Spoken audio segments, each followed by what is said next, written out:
ఏ పంట సాగు చేసినా రైతుకు నిరంతరం ఆదాయం ఉంటేనే వారి కుటుంబాలకు భరోసా ఉంటుంది. ఇదే సూత్రం ఆధారంగా ప్రకృతి పద్ధతి అమలు చేస్తున్న రైతు సాధికార సంస్థ అన్ని మోడళ్లలోనూ నిత్యం రాబడి వచ్చే విధంగా ప్రణాళికలు చేసింది. దీనిలో భాగంగా ఏ గ్రేడ్లో అమలు చేస్తున్న గట్టు పంటలను మరింత విస్తరించి రాబడి పెంచేందుకు నిర్ణయించింది. ఈ తరహా విధానాన్ని అనుసరిస్తున్న కృష్ణా జిల్లా రైతు నాగమణి మరింత ఆదాయం సాధించే దిశగా అడుగులు వేస్తున్నారు.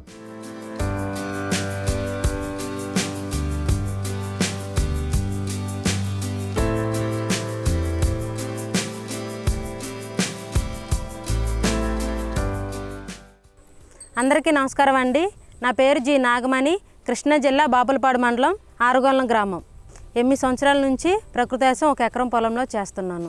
గత 3 సంవత్సరాలుగా వరి పొలంలో ఏ గ్రేడ్ మోడల్ వేసుకున్నాను.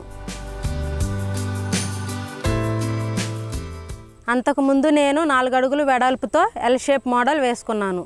వరి పొలం రాకముందలే ఎల్ షేప్ గట్ల మీద ఆకుకూరల నుంచి, కాయగూరల నుంచి, తీగజాతుల నుంచి ఎక్కువ ఆదాయం తీసుకోవటం గమనించాను.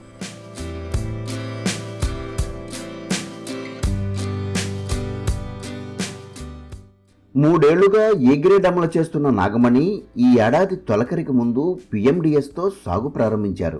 దీనిలో భాగంగా అన్ని రకాల జాతుల విత్తనాలను శుద్ధి చేసి సిద్ధం చేసిన భూమిలో చల్లుకున్నారు.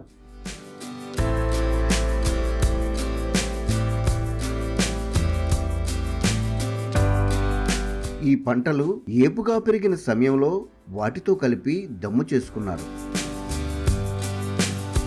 వరి వేసుకోవటానికి ముందుగా 32 రకాలు PMDS విత్తనాలు విత్తన గుళికలు తయారు చేసి 200 కేజీలు ఘనజీవామృతం వేసి విత్తనాలు చల్లటం జరిగింది. 45 రోజుల తర్వాత దీన్ని కలిదున్నటం జరిగింది. అంతకుముందల సంవత్సరం కూడా మేము RDS వేసాము. దాని నుంచి కూడా PMDSలో కావలసిన కొన్ని రకాల విత్తనాలు మేము సొంతంగా పండించుకొని PMDSలో చల్లుకున్నాము.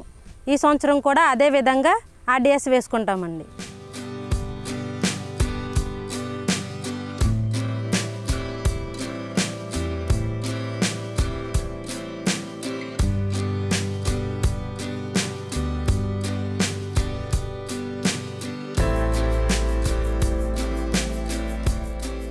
అనంతరం లైన్ షోయింగ్ విధానంలో ఖరీఫ్ వరి నాటుకున్నారు.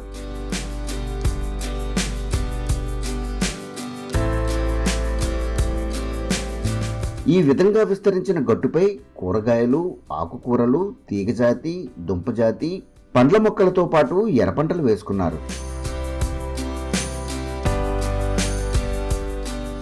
ఇప్పుడు DPM సార్ గారు సలహాలు సూచనలు మేరకు ఈ సంవత్సరం ఈ ఎల్ షేప్ బండ వైండింగ్ 7 అడుగులు వెడల్పు 4 అడుగుల హైట్తో ఎల్ షేప్ మోడల్ వేసుకోవటం జరిగింది. ఎల్ షేప్ గట్ల మీద ఒకవైపు కర్రలు పాతి తీగలు కట్టుకోవడం జరిగింది. ఒక్కొక్క కర్రకి ఒక్కొక్క రకమైన తీగ జాతులు పెట్టుకోవడం జరిగింది. దీంట్లో వచ్చేటప్పటికి బీర, సొర, కాకరి, దోస, పుచ్చ, పొట్ల పెట్టుకున్నాను. తీగ జాతులు పక్కన 1 అడుగు గ్యాప్లో వంగ, టమాటా, మిర్చి, బెండ, గోరుచిక్కుడు పెట్టుకున్నాను. అట్లాగే తీగ జాతి మధ్యలో వచ్చేటప్పటికి కంది, కంద, పసుపు పెట్టుకున్నాను. కూరగాయ మొక్కల మధ్యలోనే బొప్పాయి, అరటి, పండ్ల మొక్కలు కూడా పెట్టుకున్నాను. వరి వైపున బంతి, క్యాబేజీ, క్యాలీఫ్లవర్ మొక్కలు పెట్టుకున్నాను. దీంట్లో ప్రధాన పంటలు వచ్చేటప్పటికి పురుగులు అవి ఈ ఎర్ర పంటలు ఆకర్షితం అవుతాయి కాబట్టి ఈ విధంగా ఈ పంటలు వేసుకోవటం జరిగింది. బెండ, గోరుచిక్కుడు, వంగ, టమాటా, మిర్చి మొక్కల మధ్యలో వచ్చేటప్పటికి ఆకుకూరలో చల్లుకున్నాను. తోటకూర, గోంగూర, చుక్కకూర, పాలకూర, మెంతికూర, కొత్తిమీర. వీటి నుంచి వచ్చేటప్పటికి నెల రోజుల్లోపు మనం ఆదాయం తీసుకోవచ్చు.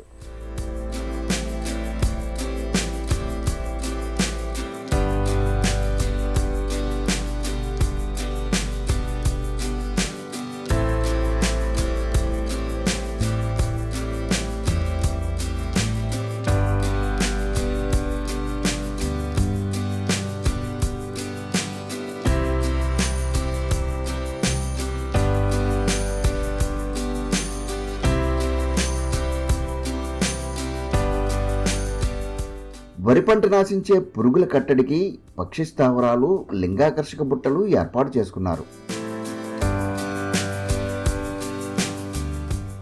దీంతో పాటు 15 రోజులకు ఒకసారి ద్రవజీవామృతం పిచికారీ చేసుకున్నారు. అదేవిధంగా తెగుళ్ల కట్టడికి కషాయాలు అందించారు. ఈ విధంగా ప్రకృతి విధానంలోని మౌలిక సూత్రాలు పూర్తి స్థాయిలో అమలు చేశారు.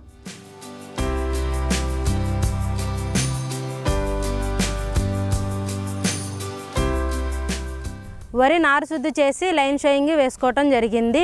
ప్రతి 15 రోజులకు ఒకసారి జీవామృతం ఇప్పటికి 3 సార్లు పిచికారీ చేసుకోవటం జరిగింది. తర్వాత 30 రోజులకు నీమాస్త్రం తయారు చేసి స్ప్రే చేయడం జరిగింది. అలాగే పంచగవ్య కూడా వాడటం జరిగింది.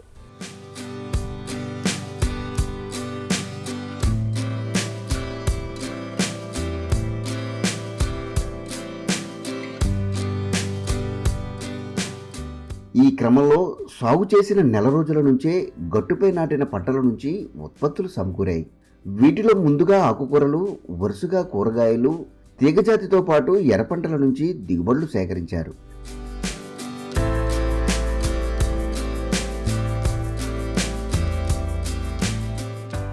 ఇప్పటి వరకు ఎల్ షేప్ గట్ల మీద నుంచి 14,000 ఆదాయం నేను తీసుకున్నాను.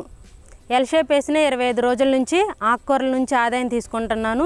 ఇవి తీసుకుంటాగానే బెండ నుంచి, తర్వాత తీగజాతుల నుంచి బీరలు, దోసలు, వీటి నుంచి నేను ఆదాయం తీసుకుంటున్నాను. ప్రతి సోమవారం స్టాల్ పెట్టడం వల్ల మా దగ్గర తీసుకెళ్ళిన వాళ్ళే మళ్ళీ వచ్చి తీసుకెళ్తున్నారు.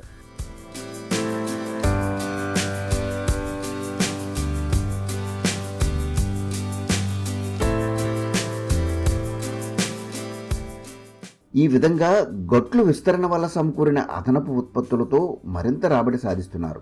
దీంతో పాటు పంట పూర్తయిన చోట ఇతర రకాలు నాటుకొని నిరంతరం దిగుబడి సమకూరేలా ఏర్పాట్లు చేసుకుంటున్నారు.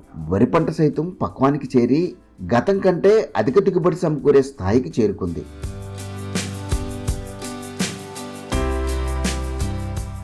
ఇప్పుడు నా పంట కంకి వీనేసిందండి. పంట బాగుంది, గింజలు కూడా పాలు పోసుకున్నాయి, షైనింగ్గా ఉంది. వరి నుంచి కూడా నాకు అధిక ఆదాయమే వస్తుందండి. దీంట్లో ఒక బస్తా వచ్చేటప్పటికి 3,000 చొప్పున నేను మార్కెటింగ్ చేసుకుంటున్నాను. ఈ మోడల్ ఈ విధంగా ఉండటానికి మా ఫ్యామిలీ సపోర్టు చాలా బాగా ఉంటుందండి. మా ఆయన గారు, మా పిల్లలిద్దరూ ఖాళీ టైంలో, సెలవు టైంలో కానీ వచ్చి నాకు హెల్ప్ చేస్తారు.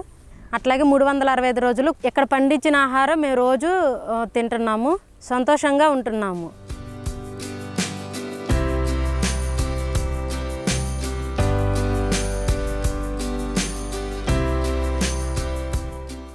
ప్రధాన పంట నుంచి ఆదాయం రాకముందే ఎల్ షేప్ గట్ల మీద నుంచి ఆదాయం నిరంతరం తీసుకోవచ్చు. ఈ విధంగా రైతులందరూ 1 ఎకరం పొలంలో ఎల్ షేప్ మోడల్ వేసి ఇదే విధంగా నిరంతరం ఆదాయం తీసుకునే విధంగా రైతు సోదరులకి నేను విజ్ఞప్తి చేస్తున్నాను.